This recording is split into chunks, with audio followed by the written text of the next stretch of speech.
Il y a des petites choses qui te sont données. Et Dieu regarde la manière dont tu fais le travail. L'excellence avec laquelle tu fais la chose. C'est la fidélité dans les petits rendez-vous que tu prends. Amen. C'est la fidélité dans la propreté même de ta maison. Si ta maison est sale, qui te confiera? Dieu ne peut pas te donner le pays. Quelle que soit ta grande vision, je vois que je transformerai la terre. Dieu dit, mais mon petit, tu n'as pas lavé ta maison. La petite chose que Dieu t'a donnée, c'est ton propre corps. Oh non, quand je marche dans Abidjan n'est pas propre. Oh, toi-même, tu tues tout en cabri. C'est-à-dire que toi-même là, tu fais 2 jours sans te laver. Dieu dit, mais si tu n'es pas fidèle dans ta propre propriété, le jour où je te confierai le pays, je t'assure que tu seras négligent et tu ne vas pas t'occuper, même de ton bureau. Hein? Amen. Il faut être fidèle. La fidélité dans les petites choses, ce sont des personnes qui regardent les détails. Je crois que c'est dans le deuxième dévotionnel j'en parle. Je vous demande pourquoi Dieu même a été presque admiratif devant les constructeurs de la tour de Babel. Ils ont été fidèles dans les petites choses. Dans Genèse chapitre 11, on explique qu'ils voulaient bâtir une tour qui atteigne le ciel. Mais la Bible dit, ils se dirent l'un à l'autre. Ce texte-là est très profond dans la fidélité. Regardez ça, ils vont bâtir une ville et puis une tour. Mais, vous voyez, la Bible ne dit pas ils se dirent les uns aux autres. Ce n'est pas au pluriel. C'est-à-dire, pour arriver à faire la tour, ils se sont pris 2 à 2, l'un à l'autre. On ne construit pas la tour, mais toi et moi, on fait une brique.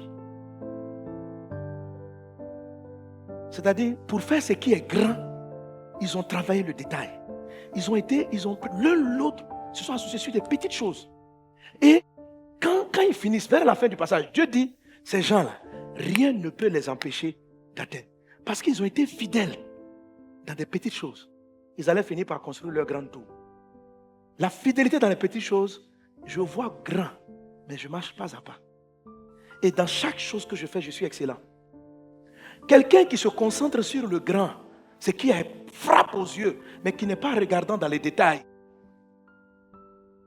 est infidèle déjà même. Sois trouvé fidèle dans le nom de Jésus. J'ai une de mes filles qui a fait une dépression de folie. Et puis, elle servait tellement bien le Seigneur devant nous les hommes. Rangée, ordonnée, respectueuse de tout. Et le jour où elle a fait la dépression, elle vivait seule. Quand on va chez elle, on voit que la maison est dans un grand désordre. Tout est sale. Elle ne lave pas les assiettes.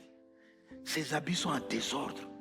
Donc c'est quand elle va sortir qu'elle se concentre. Elle repasse l'habit du jour. Mais tout le reste est embrouillé. Elle n'est pas fidèle dans sa maison. Ce qu'elle vit dans les moindres choses est à l'opposé. Elle a craqué. Parce que ça fait 2 personnes. Tu vois? Si tu es fidèle dans la manière dont tu ranges ta chambre, Dieu peut te donner un plus grand bureau.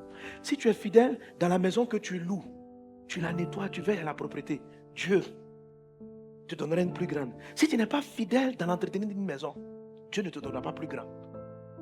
Sois trouvé fidèle dans les moindres choses au nom de Jésus. Alléluia.